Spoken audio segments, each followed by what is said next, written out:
course. There was a yoga in the Wall Street Journal the other day that only takes 2 ounces of water every day, washes his mouth out and spits it out. Well, the medical establishment couldn't understand that. It's hard to understand that when you breathe, you're breathing in chemistry. You know, carbon is carbohydrates, which is essential to mix with oxygen. Hydrogen is your fats, and nitrogen is your proteins, or better put, amino acids. So you are getting these chemical structures, but at a much more refined level.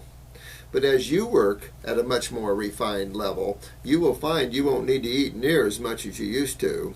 I don't eat hardly anything to stay this size because I have bounds of energy, because I don't get my energy from foods. I get my energy from the Supreme Being in myself. But I had to learn that. And these higher level diets teach you that.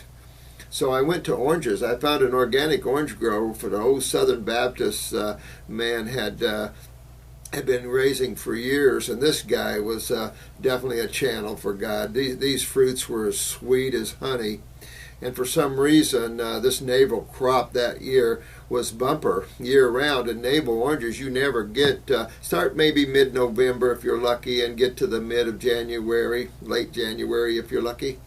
He had navels all year round that year, and his navel oranges were this big and sweet and as nectar. I mean, you almost had ecstasy eating them.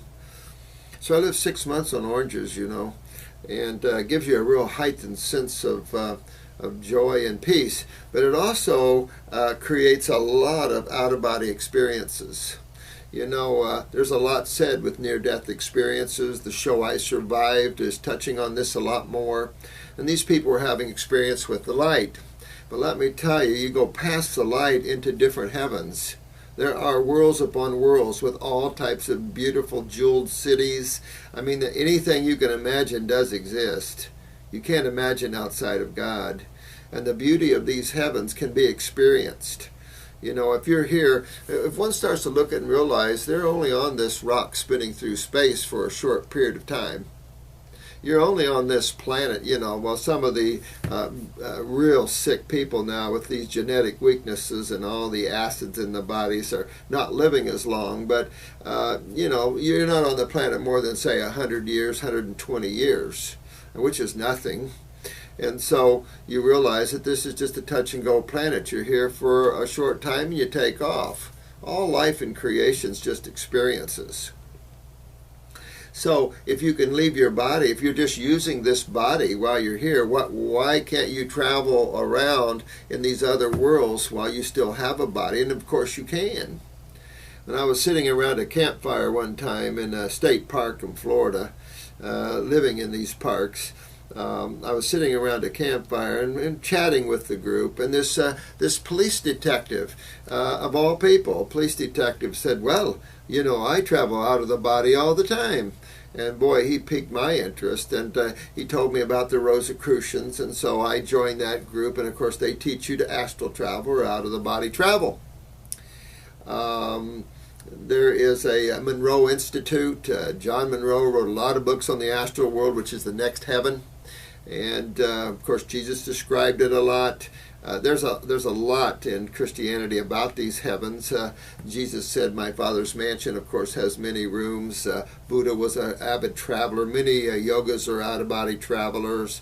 Shabda Yoga or the Radha Swami group gets all the way to the Satnam level. And so there's a lot of heavens to explore. And you don't have to believe me at all, but investigate. Never shut things off, you know. You limit your own worlds and your own experiences by your belief systems. And I highly recommend that you open yourself up and enjoy the bliss and ecstasy of creation. There's so much here, but at the same time, very finite. And so if you want to know who you really are, and you want to know who the Supreme Being is, you've got to go beyond creation. You got to leave the finite worlds for the infinite worlds. And you are a part of that infinite world, but not physically, not emotionally, and of course not mentally. You know, an old wise master said to me one day, he said, you know, if you stop thinking and you stop talking, there's nothing you won't know. And I totally understood what he was talking about. So I practice being here now. Ram Dass wrote a book, a lot of books in the presence of the now. Jesus said, live like little children. Again, meaning live in the present moment. Stop thinking, stop desiring. You know, your desires bind you to the object of those desires, and pretty soon you find yourself as a brilliant soul, not free anymore. You know, I had a client that she had a 5-year-old little girl, and she just gave birth. And this little girl came up to her and said, when she got home, she said, "Mommy, could I speak to the baby by myself?" And the mother was telling me this, and she said, "Well, yeah, sure, honey." And she had her newborn in a little nursery, and she let her little 5-year-old into the nursery, and she was sitting at the door listening. And this little girl walked up to the baby and said, "Baby, could you tell me about God again? I'm about to forget." And that's the problem, my friends. We forget who we really are because we get lost in creation. You know, it's like a toy land. You open the doors to Toys R Us and look at all the toys. But when you get tired of playing, you set them down and go on. And so that's how it is here in creation. But when you dwell on these raw foods, don't let your ego get too far out of line. Give reverence and love and humility to all life. Always put your ego in the corner. Doesn't matter. Doesn't mean anything. It's only you. And if you get that you too big, then it gets in the way of the love and your friends and things. And I see this a lot. Judgment. People judge me sometimes because I'm not all raw anymore. At least sometimes. There's times that I'm 80% raw and 20% cooked. There's times where I'm 100% raw and times I'm 100% fruit. But I've traveled the world. I had a clinic in Portugal, and I fight the IRS because they have been misapplying the tax laws. Ron Paul, if you get a set of cojones on you and tell the public the truth, you've been telling them, they're just not listening, but really get strong and tell them the truth as you know it. It's time that the Americans wake up to the fraud that this government has been pulling over on you. So I fight a lot of dishonesty, and of course the federal court system is a travesty. These federal judges are as corrupt as you can get, at least some of them.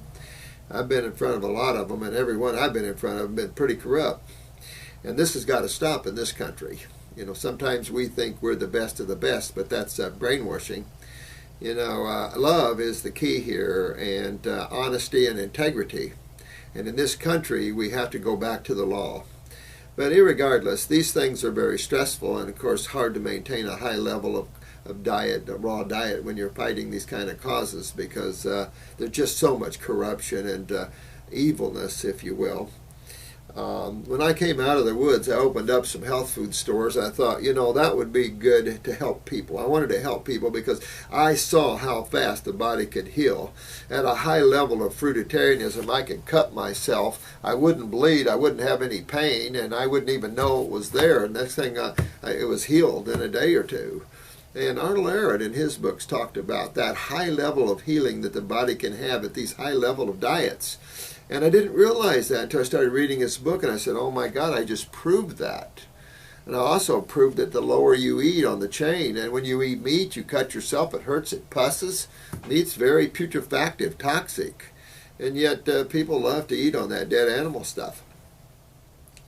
So I opened up health food stores, and I wanted to help people. And at the time, I lost that kind of fruitarian thinking. I was so I had so much energy. I was teaching people how to have out-of-body travels and to travel into these worlds.